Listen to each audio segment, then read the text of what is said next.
Today is Tuesday, February 23. My name is Pastor Anthony, and this is Wilderness Wanderings.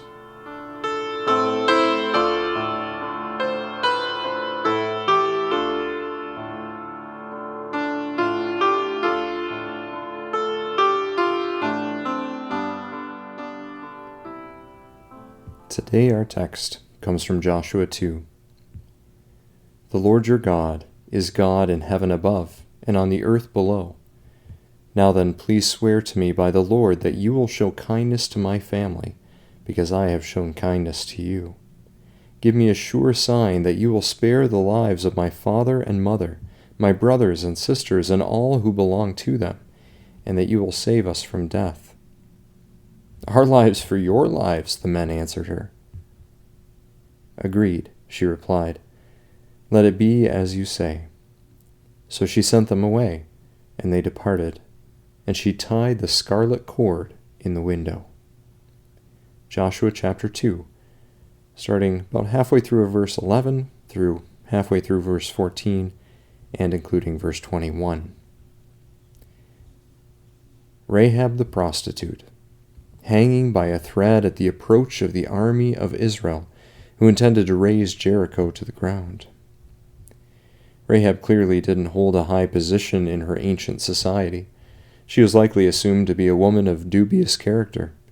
She quite likely was a victim of circumstances out of her control that placed her in this profession. Maybe it was economic hardship, no husband to guard her rights. So, a prostitute. And yet Rahab the prostitute gives a full and sincere confession of faith in the God of Israel, nearly as strong a confession as anyone else in the book of Joshua, as she speaks to the sovereignty and power of the Lord who will give this new land to his people. She trusted this Lord that she had only ever heard about, and she entrusted herself to his people. Give me a sure sign that you will save us from death, she says. And the sign they give her is a sign that oddly reverberates with the crimson blood of the Lamb smeared over the entryways of the Israelites on the night of Passover. In her window she is to tie a scarlet cord and huddle inside behind locked doors with her whole family as the Israelites did on the night of their salvation. But this cord signifies more.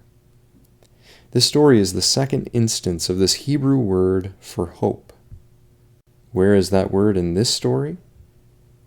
The scarlet cord.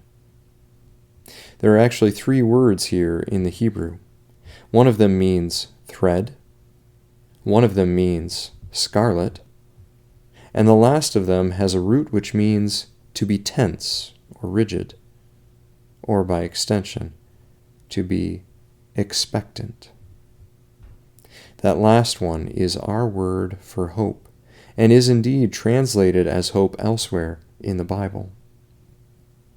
Rahab the prostitute, hanging by a scarlet thread of hope in the Lord, even as the walls were quite literally about to collapse around her, putting an end to life as she'd known it.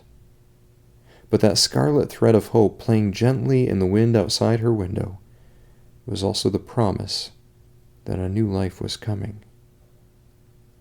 So even when a thread is all you seem to be holding on by, it's enough.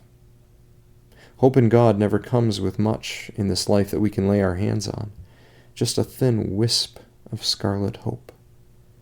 But as these members of Jesus' own genealogy, Rahab, Jacob, and Ruth, would discover, God is faithful. The Lord delivers. And a hope in him, threadbare as it may be, is never misplaced. As you journey on, go with the blessing of God. May the peace of the Lord Christ go with you, wherever he may send you. May he guide you through the wilderness, protect you through the storm.